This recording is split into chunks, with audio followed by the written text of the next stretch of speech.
अध्याय 82 आंतरिक न्यायालय 1। घर का मालिक बहुत खास था। दरवाजे के आसपास का क्षेत्र बहुत साफ था। वहां कोई भी कार बेतरतीब ढंग से खड़ी नहीं थी। वे प्रवेश द्वार से अंदर आए और पहला आंगन देखा। दोनों तरफ कई कमरे थे। प्राचीन काल में ये वे स्थान थे जहां द्वारपाल रहते थे। फिर भी प्राचीन किताबों और स्याही की खुशबू अभी भी उनके चेहरों पर छाई हुई थी, जिससे वे तरोताजा महसूस कर रहे थे।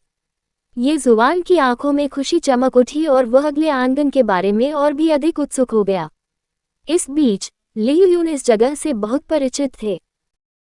उन्होंने दोनों तरफ के कमरों की ओर इशारा करते हुए कहा, जब कोई मछली प्रदर्शनी नहीं होती है तो केवल ये प्रांगण ही जनता के लिए खुला होता है। मेहमान यहाँ कुछ मछली टैंक और भोजन चुन सकते हैं। आप यहाँ कुछ दुर्लभ किस्मों को ऊंची कीमत पर प्री ऑर्डर भी कर सकते हैं। जो लोग मछली उद्योग में प्रसिद्ध थे, वे मछली प्रदर्शनी के निमंत्रण टिकट निःशुल्क प्राप्त कर सकते थे। हालांकि यदि कोई प्रतिष्ठा के कारण आता है तो उसे प्रवेश करने से पहले 1 मिलियन युआन की नीलामी जमा राशि का भुगतान करना होगा और गारंटी प्रदान करनी होगी। ऐसा इसलिए भी था क्योंकि यहाँ बहुत सारे नियम थे जिससे हर किसी को बहुत सहजता महसूस होती थी। इसलिए मछली प्रदर्शनी हर साल अधिक से अधिक जीवंत होती गई। ये जुबान ने प्राचीन प्रांगण को देखा और शांति से कहा, किसे ऑर्डर पसंद है? मैं केवल इतना कह सकता हूं कि चूंकि वे यहाँ हैं, इसलिए उन्हें नियमों का पालन करना होगा। सामान्य लोग तब तक व्यवस्था स्थापित नहीं कर सकते जब तक वे ऊंचे और शक्तिशाली न हों। आज आंगन में ज्यादा मेहमान नहीं थे, लेकिन जब वे दरवाजे के पास खड़े हुए तो उन्हें अंदर का एक्वेरियम नजर आया। हाई एंड एक्वेरियम टैंकों के नीचे रोशनी थी, जिससे विभिन्न रंगों की मछलियां और भी सुंदर लग रही थी। ये जुबान कुछ और नजर डालने से खुद को नहीं रोक सकी। इस समय उसे समझ में आ गया कि क्यों कई लोग मछलियां पालना पसंद करते हैं। एक छोटी सी जगह में स्वतंत्र रूप से तैरने का एहसास शांति का एहसास करा रहा था। वे यहाँ अधिक समय तक नहीं रुके। लियू यून ने सभी से अंदर जाने का आग्रह किया। मुख्य कार्यक्रम अंदर है। ये बूंदाबांदी से ज्यादा कुछ नहीं है। दूसरे आंगन में कदम रखते ही सब कुछ अलग हो गया। हालांकि कहा गया था कि ये दूसरा आंगन था, वास्तव में यह एक बगीचा था। इतना ही नहीं, आंगन से होकर पानी की एक धारा भी बहती थी। अंदर मौजूद लाल कोई जीवंत थे और अपनी पूरी ताकत से आगे की ओर तैर रहे थे। लियू यून के पीछे दूसरी पीढ़ी के एक अमीर उत्तराधिकारी ने अपनी आंखें चौड़ी की और कहा, ये वास्तव में एक लाल कोई मछली है और उनमें से बहुत सारे हैं। लियू यानरान थोड़ा उत्सुक था। वह रुकी और पूछा, क्या इस कोई में कुछ अलग है? कोई एक उच्च कोटि की सजावटी मछली थी। इसे दुनिया भर में लोकप्रिय कहा जा सकता है। पूरी दुनिया में कोई के वफादार प्रशंसक थे। कोई मछली को जल रत्न या जल कलाकार के रूप में जाना जाता था। इससे देखा जा सकता है कि लोगों के दिलों में कोई मछली का रुतबा कितना ऊंचा था। आंगन में स्वतंत्र रूप से तैरने वाली कोई अच्छी गुणवत्ता की थी और रंग भी काफी अच्छा था। उनमें से हर एक महंगा था। इतनी कीमती और मशहूर मछली यही पाली गई थी।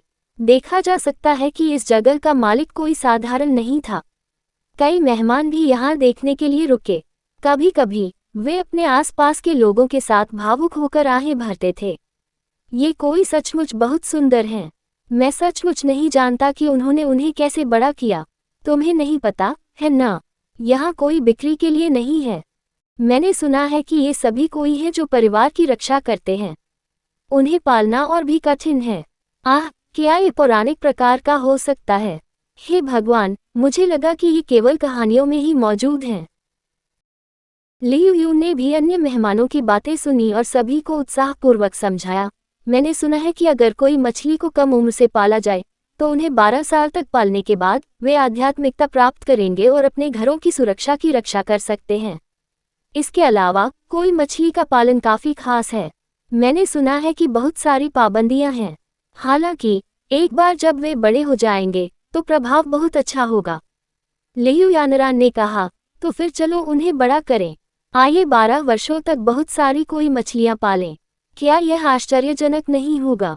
कौन अमीर व्यक्ति नहीं चाहता कि उसका घर सुरक्षित रहे? वे एक मछली तालाब खोदते थे और धीरे धीरे उन्हें खिलाने के लिए मछली का खाना उसमें फेंक देते थे। ऐसा लग रहा था कि लियू यून और अन्य लोगों ने कुछ समझ से परे देखा है।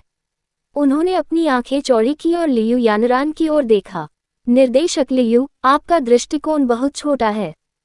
क्या आप जानते हैं कि 12 साल तक मछली पालना कितना मुश्किल है? ये कोई और सजावटी मछलियां थीं। वे काफी कीमती और नाजुक थे। यहाँ तक कि मछली पालने वाले कुछ विशेषज्ञों के लिए भी 7 से 8 साल उनकी ऊपरी सीमा थी।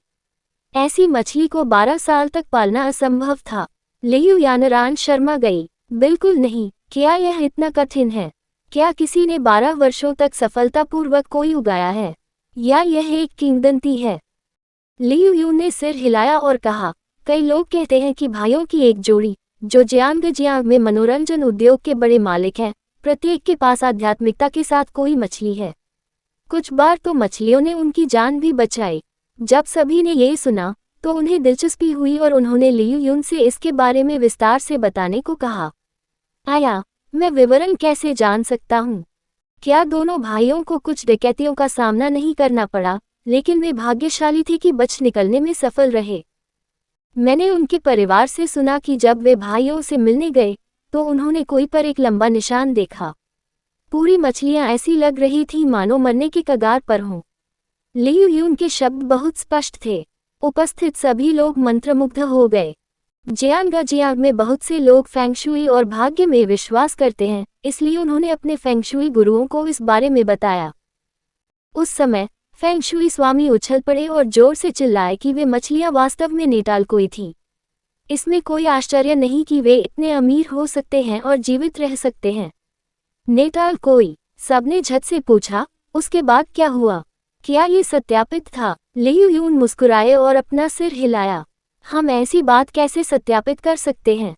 यदि आप उनसे पूछने के लिए भी दौड़े तो वे दूसरों को इतना रहस्य कैसे बता सकते हैं? क्या वे दूसरों द्वारा अपनी फेंगशुई को बाधित करने का इंतजार करेंगे? कहानी खत्म। अलविदा।